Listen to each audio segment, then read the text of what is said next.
Okay.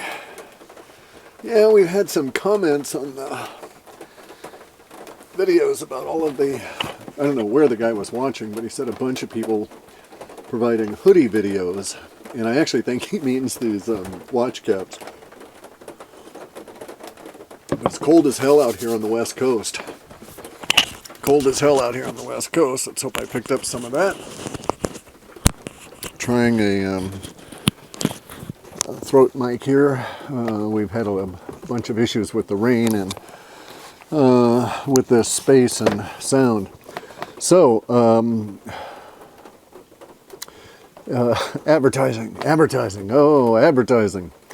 Here's the issue for advertisers on social media and what's happening at the moment. You may or may not be aware of it, but there's developing boycott against Google and Twitter and Facebook and some of the other social media by advertisers because of various different issues that are arising, stated in different ways for each different platform, but that are all nonetheless revolving around the same underlying phenomenon. The phenomenon, I'm going to go through this relatively quickly, in my opinion, stems from the exclusionary kind of censorship that's being practiced. And it's having a definitive impact on advertisers. It's actually causing their jobs to be a lot harder certainly than they need be, but much more difficult than they were, say, 8 or 9 months ago before the plans really started ratcheting down. A lot of people in the woo-woo world, a lot of people in the alt media, a lot of people on the conservative side of media, especially within the YouTube space and Twitter and Facebook and Google Plus, are all dealing at the moment with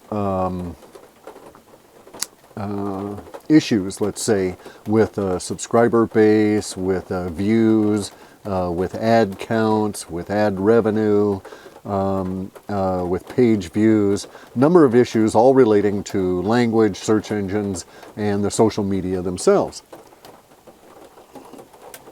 This comes down to a construct that a paradigm we can put our thoughts in that frames what's actually happening. It seems the advertising business in general has an inbuilt bias that's very extreme left, 99% leftist, let's just say, or left of center. Social media ownership also is in that extreme category of being mostly, nearly 100% owned by people with what we can think of as a progressive or leftist bent, at least insofar as their language is concerned. Now, the language in the media itself, the language on the platforms themselves, basically is 50-50. There is no dominating bias. The advertisers have traditionally and consistently overlooked about 50% of the potential audience. Advertising companies in general do understand people need to be motivated. What motivates in order to create a sale, to get their email registered for an email list, which maybe will lead to a sale, or visit a web page or whatever. What leads to the motivation is emotion. So in order to get someone to go to your web page or give you their email or any of this, you got to get them whipped up. You got to get the emotion involved. Well, advertisers, if you'll notice, consistently over the last 40 years have been actually using fewer and fewer words and in their repertoire, and are attempting to manipulate emotion with a narrower paradigm, a narrower context each and every year. That context they think of as rather broad, but it's not. It's very narrow in terms of the language they've chosen. Now, because of this narrowing of focus and because of the inbuilt left-leaning bias of the advertising companies themselves and the people that do all the writing and etc., they've been dropping the conservative market from their advertising year after year after year after year after year. And ultimately, we see this expression of this backlash in basically the left not being able to sell their position in this last election. And so we have recognizable on the ground, demonstrable developments, phenomenon that tell us that language has changed and that advertisers are blowing it. They're missing the mark here. Now, let's note that, yeah, language is, or sales, ultimately that's the goal of all advertising. Sales are motivated by emotion, either emotion of the moment or emotion built up over time and triggered of the moment. We also have to acknowledge that the language of the progressive left is becoming decreasingly or increasingly deprived of its emotional framework. There's very few emotive words, they have a narrower and narrower focus, and they're getting rather repetitious. This accounts, by the way, for why Alex Jones is so successful as a pitchman, as a salesperson for the products that he puts on his site, the small profit from which allows him to produce that site and put it out. And that's because he gets whipped up about it. He's emotional about it. It means something to him. He's, in the parlance of the times, he's authentic about it. He doesn't try and screen out emotions, and he doesn't try and hype up emotions that are not there. Basically, he probably has to run with a throttle on all the time and kind of just lets it off periodically. Anyway, so advertisers here. You'll notice, as I said initially, advertisers are starting to boycott the social media. A lot of it has to do with how they think they're being treated. A lot of it has to do with the changes the social media is making. Now, the reason that they're making some of these changes that are impacting advertisers is directly related to the censorship issue, the whole fake news, the whole offensive websites issue. I can understand advertisers, not wanting to have their ads put on particular kinds of sites relative to the kinds of products that they're selling. This makes a whole lot of sense, but it's relatively easily done with linguistics to screen out and alter and that kind of thing. The approach that they're using here with the media itself is very much built around this continuing idea of throttling down on the language and the censorship. And so here is their problem. It splits off. They have a dual problem. One problem is they're attempting to control the language, and in so doing, they're removing an emotional bias from it, making it less easy to use that framework of language that they have left as a sales vehicle for advertisers. And then on the other side of that, and that's part of their censorship approach. And on the other side of that, they've got issues with language that develop around not being able to get their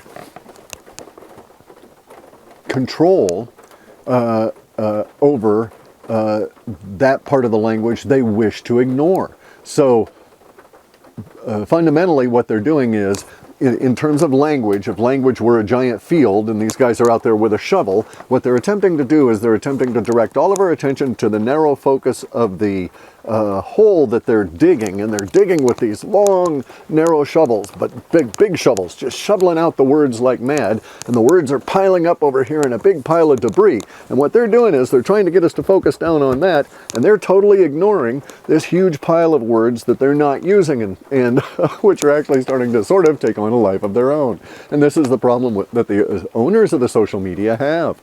And that is that their attempt to control is destroying their own platform. Bear in mind that social media exists only because you have a liking for it, only because of an emotion. Once they start really screwing with the language and altering that, there it goes. Also, advertising only works because of emotion. So how are the advertisers supposed to get people whipped up enough to do the things that advertising needs to do on their sites if they're out there throttling back on the language?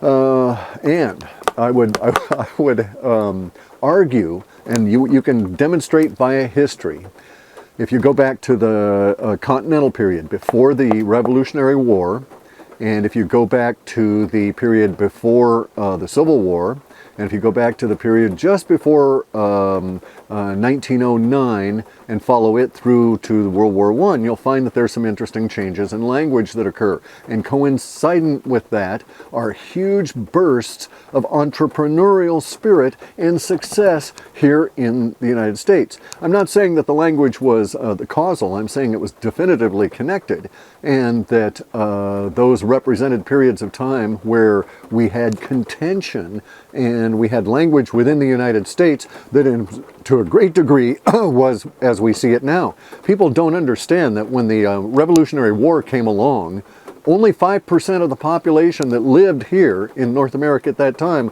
wanted to tell the king to go sit on that and spin. Okay, only 5% wanted to be involved with it. 95% of the people that were here at that time, they wanted to just, go along to get along. They were hunters, fishers, trying to grow things, trying to, build a nation and all of that kind of sort of thing. And they just didn't need to get involved with this Revolutionary War bullshit. But it only took that 5% to get us here where we are now. But it was during that period of time that we had a shift of language that reflected this battle within the population before there was actually a battle with the British themselves. Same thing was true of the Revolutionary War period. Same thing is true of now, by the way. Same thing is true of the Civil War period. The battle in the language is going back and forth, back and forth. Now at the moment, because of the way that the social media and the progressives are dealing with their language and their attempts to deal with control, they're stupidly following a strategy that is narrowing the language, narrowing their grasp of reality, rather than being expansive. So you'll notice one of the magnificent things about the language within the new conservatism, or whatever the hell they're going to call this, is that it's very inclusive and very expansive without all of the prejudicial and judgment crap that you hear coming out of the progressive side. That again tends to narrow the language down. So here we are with social media throttling down on the very thing that powers advertising, which is to say emotion. And so advertisers are not happy. Advertisers are not able to sell the way the social media promised. And I'm here to tell the advertisers that social media owners would get off the backs of the technocrats and just let them administer a platform in which there could be, let's just say fair and open fighting of language without any kind of censorship at all, then advertisers would find a very fertile ground from which to extract emotions to attach to products in order to sell their wares. But in the current environment of political correctness, nice, safe houses within the social media, there go down the emotions that the advertisers are able to hook onto in any way, shape, or form. And I say this, by the way, both as a contrite advertiser, because I used to advertise with Google and Twitter and these other social media in order to promote my reports, and also to promote my book on advertising with these social media. And so now they've changed it. As of March of last year, I started seeing the first impacts on the Twitter feed, and then it started ratcheting in really tightly in June and July, and here we are now. So, with advertisers basically beginning their full-on revolt. So we at least now know that the social media is going to get butt kicked here, as their primary source of revenue just decides, we've had it, we can't sell this, you guys are just not doing a good job. And a lot of these owners of the large corporations are also the same kind of people as that own the social media and have this leftist bias, but they just don't grasp that the way in which the leftist bias is being applied algorithmically is very much like high-speed trading. It's blocking everybody else out and narrowing down their audience that to a point where effectively they don't have the ability to offer anything to advertisers. And a lot of the media a lot of the medium by which they might try and induce an advertiser to continue with their media is through language that a lot of the advertisers are now starting to recognize does not hit at least 50% of their intended audience, maybe even a much larger segment. So in other words, if you're screening out any kind of conservative thought in a prejudicial fashion with censorship, how much of the potential audience of the 383 million people that supposedly use Twitter in a week are actually going to be targets for the advertising that's framed in progressive speak. And then, even beyond that, I mean, we know, for instance, that there's so many millions of fake Twitter accounts, you can't count them really. But now we're in the situation of where Twitter is going to really have to start justifying their ad rates exactly because of the revolt that's going to start going on now. And these people don't have a clue as to why they're charging, what they're charging, or how to do anything with it either. You know, I can say this with some authority. I got over 82% conversion rate on Twitter. You know, for pennies, for words that were worth pennies, 2 and 3 cents each, because these people don't understand language. In any event, though, so conservative voices are the passionate voices at the moment in the media. They're being overlooked. They're being chopped out. This reductionism is losing the resonance. That's why advertisers are losing revenue. Advertisers need to rethink how to sell to the USA pop going forward, USA populace, and all other populaces, because we're into the world of populism and globalism is dying. And thus the language of globalism is going to die, has died, is dying. Politically correct language is throttling down on the entire ability of advertisers to get their message across, and it's now getting to the point where you've got to be really careful if you want to induce something like humor in advertising, lest someone mistake that for umbrage. Anyway, and I guess that's it. Not much of a wujo. It was entirely for advertisers. Your emotion, or your world is shifting because of the emotional control attempting to be exercised by the social media as we go forward here.